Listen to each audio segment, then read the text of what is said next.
கிறிஸ்துவுக்குள் மிகவும் பிரியமான கர்த்தருடைய பிள்ளைகளாகிய உங்கள் யாவருக்கும் ஆண்டவராகிய இயேசுவின் நாமத்தினாலே அன்பின் வாழ்த்துக்களையும் ஸ்தோத்திரங்களையும் தெரிவித்துக் கொள்கிறேன்.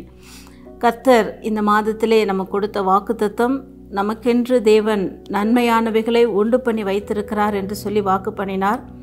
அதைத் தொடர்ந்து நாம் கடந்த 2 வாரங்களாக நாம் என்னென்ன காரியங்களை செய்யும் பொழுது தேவன் நம்முடைய வாழ்க்கையிலே நன்மையானவைகளை கொடுக்கிறார் என்று சொல்லி நாம் தியானித்தோம்.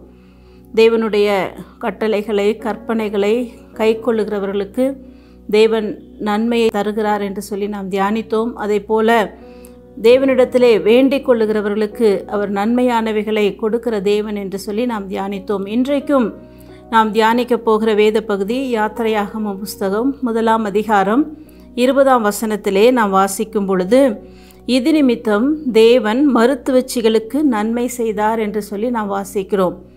இது நிமித்தம் தேவன் மருத்துவச்சிகளுக்கு நன்மை செய்தார் என்றால், மருத்துவச்சிகள் என்ன செய்தார்கள், எதினால் தேவன் அவர்களுடைய வாழ்க்கையிலே நன்மை செய்தார் என்று சொல்லி நாம் தியானிக்கும் பொழுது, அதே அதிகாரத்திலே 17ஆம் வசனத்திலே நாம் வாசிக்கும் பொழுது, மருத்துவச்சிகள் தேவனுக்கு பயந்ததினால் ஆண்டவர் அவருடைய வாழ்க்கையிலே நன்மை செய்தார் என்று சொல்லி நாம் அறிந்து கொள்ள முடியும்.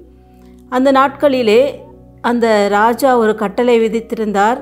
பிறக்கிற ஆண் குழந்தைகளை எல்லாம் கொன்று போட வேண்டும் என்று சொல்லி மருத்துவச்சிகளுக்கு ராஜா கட்டளை கொடுத்திருந்தார். ஆனால் மருத்துவச்சிகள் தேவனுக்கு பயந்தவர்களாயிருந்தார்கள். அவர்கள் தேவனுக்கு பயந்தது நிமித்தமாக எப்படி ஒரு ஜீவனை நாம் கொல்ல முடியும், அது பாவமான காரியம் என்பதை அவர்கள் அறிந்து, அவர்கள் தேவனுக்கு பயந்தவர்களாக இருந்தபடியினாலே அந்த காரியத்தை செய்யாதபடிக்கு பிறக்கிற எல்லா ஆண் குழந்தைகளையும் அவர்கள் உயிரோடே காத்தார்கள் என்று சொல்லி நாம் வாசிக்கிறோம். எல்லா ஆண் பிள்ளைகளும் உயிரோடு காக்கப்படுகிறதை அந்த ராஜா அறிந்த பொழுது மருத்துவச்சிகளை அழைத்து விசாரிக்கிறார். அப்பொழுது அந்த மருத்துவச்சிகள் சொல்லுகிற வார்த்தை, ராஜாவே, எபிரேய ஸ்திரீகள் எகிப்திய ஸ்திரீகளைப் போல அல்ல, அவர்கள் மிகுந்த பலமுள்ளவர்களாக இருக்கிறார்கள். நாங்கள் அவர்களிடத்திலே போகும் முன்பதாகவே அவர்கள் பிரசவம் முடிந்து போகிறது என்று சொல்லி அவர்கள் சொல்லுகிறார்கள். உடனே ராஜா மிகுந்த கோபமடைகிறான். ஆனால் தேவனுக்கு பயந்த மருத்துவச்சிகளுடைய வாழ்க்கையிலே தேவன் நன்மையானவைகளை கொடுக்கிறார். என்ன நன்மை என்று சொல்லி நாம் பார்க்கும் பொழுது, அதே அதிகாரம் 21ஆம் வசனத்திலே, மருத்துவச்சிகள் தேவனுக்கு பயந்ததினால் அவர்களுடைய குடும்பங்கள் தழைக்கும்படி செய்தார் என்று சொல்லி அந்த இடத்துல நான் வாசிக்கிறோம்.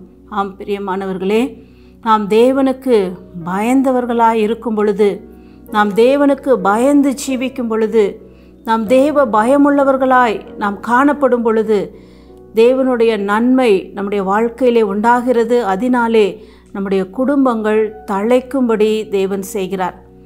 ஒருவேளை மனிதர்கள் நம்மை பார்க்காமல் இருக்கலாம், பெற்றோர் பார்க்காமல் இருக்கலாம், நம்முடைய உடன் பிறந்தவர்கள் நம்மை பார்க்காமல் இருக்கலாம். ஆனால் நாம் எங்கிருந்தாலும், நாம் என்ன செய்து கொண்டிருந்தாலும் தேவன் நம்மை பார்த்து கொண்டிருக்கிறார். அதை தான் நாம் வேதத்திலே ஒரு சம்பவத்திலே பார்க்கிறோம்.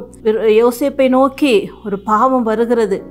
அப்படிப்பட்டதான பாவம் நெருங்கி வருகிற சூழ்நிலையிலே நான் தேவனுக்கு பயப்படாமல் இவ்வளோ பெரிய பொல்லாங்குக்கு நான் உடன்படுவது எப்படி என்று சொல்லி யோசேப்பு அந்த இடத்துல விலகி போகிறதை பார்க்கிறோம்.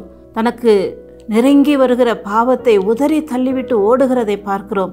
இன்றைக்கும் நாம் அநேக நேரங்களிலே நாம் தனிமையாக இருக்கும் பொழுது, நம்முடைய குடும்பத்தார் நம்மோடு கூட இல்லாத சூழ்நிலையிலே, நாம் தூரமாக இருக்கிற சூழ்நிலையிலே பாவமான காரியங்கள் நம்முடைய சிந்தைகளிலோ அல்லது நண்பர்கள் மூலமாகவோ அல்லது ஏதோ ஒரு விதங்களிலே நம்மை நோக்கி வரும் பொழுது நாம் தேவ பயமுள்ளவர்களாய் நாம் செயல்பட வேண்டும். ஒருவேளை கட்டளைகள் அதிகாரங்கள் வேறு விதமாய் கூட இருக்கலாம். ஆனால் நாம் கர்த்தருக்கு பயந்தவர்களாய் செயல்படும் பொழுது தேவன் நம்முடைய வாழ்க்கையிலே நன்மையானவைகளை செய்கிறவராய் இருக்கிறார். தானியேல் புஸ்தகத்திலே நாம் பார்க்கிறோம், சாத்ராக் மேஷாக் ஆபேத்நேகோ அங்கு ராஜாவின் கட்டளைக்கு உடன்படாமல் ஆண்டவருக்கென்று வைராக்கியமாய் அவர்கள் நிற்கிறார்கள். ஆண்டவருக்கு பயந்தபடியினாலே அங்கு ஆண்டவருக்குரிய வைராக்கியத்தை காண்பிக்கும் பொழுது அங்கு ஆண்டவர் அவர்களுக்கு நன்மை செய்கிறார், அவருடைய ஜீவனை பாதுகாக்கிறார், அங்கு அவர்களை உயர்த்தி மேன்மைப்படுத்துகிறார். இன்றைக்கும் இந்த வார்த்தைகளை கேட்டுக்கொண்டிருக்கிற நீங்கள் யாராக இருந்தாலும் ஆண்டவர் எல்லா சூழ்நிலைகளிலும் நம்மோடு கூட இருக்கிறார். நான் உன்னை விட்டு விலகுவதும் இல்லை, உன்னை கைவிடுவதும் இல்லை என்று சொன்ன ஆண்டவர், உலகத்தின் முடிவு பரியந்தம் சகல நாட்களிலும் நான் உங்களோடு கூட இருக்கிறேன் என்று சொன்ன ஆண்டவர் நம்மோடு கூட இருக்கிறார்.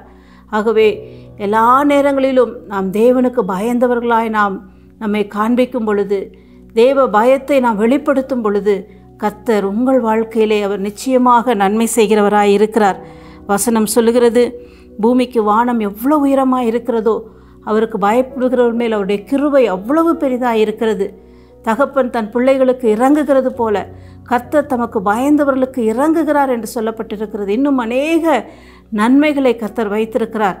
நாம் செய்ய வேண்டியது கர்த்தருக்கு பயந்து தேவனுக்கு எது பிரியம், தேவனுக்கு எது பிரியமில்லாதது, எது பாவமில்லாத காரியம் என்பதை நாம் உணர்ந்து செயல்படும் பொழுது நம்முடைய வாழ்க்கையிலும் அந்த மருத்துவச்சிகளுடைய குடும்பத்தை தழைக்கும்படியாய் செய்த ஆண்டவர், மருத்துவச்சிகளுக்கு நன்மை செய்த ஆண்டவர், உங்களுடைய வாழ்க்கையிலும் அவர் நிச்சயமாய் நன்மை செய்து உங்கள் குடும்பங்களை தழைக்கும்படி செய்வார்.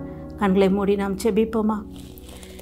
எங்களை அதிகமாய் நேசிக்கிற எங்கள் அன்பின் பரலோக பிதாவே, இந்த அருமையான வேளையிலும் ஆண்டவரே நாங்கள் தியானித்த நம்முடைய வார்த்தைகளுக்காக உமக்கு நாங்கள் நன்றி செலுத்துகிறோம். ஆண்டவரே, மருத்துவச்சிகள் ராஜாவின் கட்டளைக்கு கீழ்ப்படியாமல் தேவனுக்கு பயந்ததினாலே அவர்கள் பொல்லாத காரியத்திற்கு தங்களை விலக்கி காத்து கொண்டார்களப்பா. அதனால் அவருடைய குடும்பத்திற்கு நீர் நன்மை செய்து அவருடைய குடும்பங்களை தழைக்கும்படி செய்தீரே.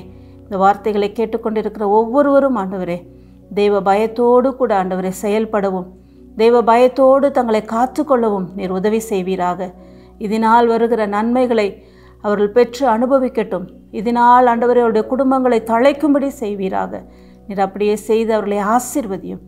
அன்பு கரங்களிலே ஒப்பு கொடுக்கிறோம் இயேசுவின் மூலம் பிதாவே, ஆமேன்.